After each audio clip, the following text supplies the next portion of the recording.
Doctor Zakir, আপনি কি এবারে আমাদের বলবেন যে অনুশোচনা বা তওবা করার জন্য একজন মানুষের জীবনে সবচেয়ে শ্রেষ্ঠ সময় কোনটা, যদি এরকম কোনো সময় থাকে?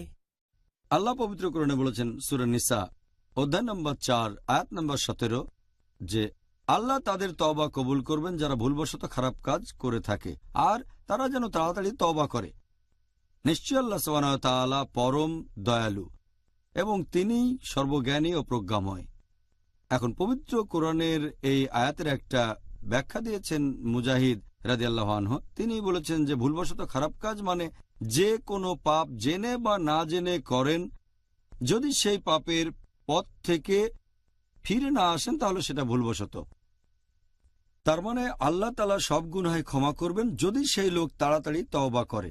এখন তাড়াতাড়ি তওবা করা এ প্রসঙ্গে হাসান বসরি রাদিয়াল্লাহু আনহু বলেছেন তাড়াতাড়ি মানে মৃত্যুর আগে, আর ইবনে আব্বাস রাদিয়াল্লাহু আনহু বলেছেন তাড়াতাড়ি মানে অসুস্থ হয়ে পড়ার আগে।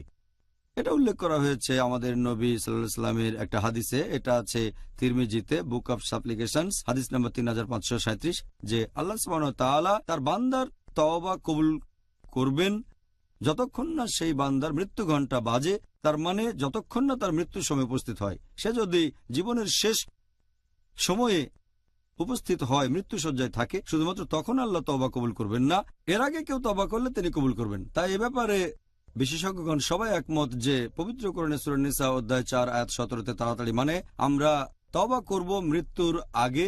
আল্লাহ পবিত্র কোরআনে বলেছেন সূরা জুমার অধ্যায় নম্বর 39 আয়াত 54 থেকে 58, বলা হয়েছে যে তোমরা তোমাদের প্রতিপালকের অভিমুখে হও তোমাদের কাছে শাস্তি আসার আগে, যাতে কাউকে বলতে না হয় যে আমি ভুল কাজ করেছি বা ঠাট্টা করেছি, অথবা কেউ যেন না বলে যে দয়া করে আরেকটা সুযোগ দেন, তখন দেরি হয়ে গেছে।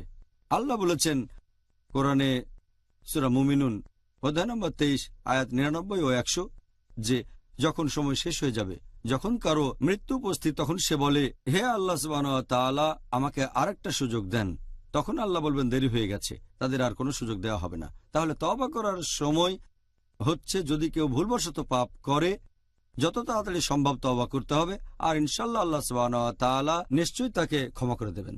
জাযাকাল্লাহ খায়ের। ডক্টর জাকির, উত্তরের জন্য ধন্যবাদ।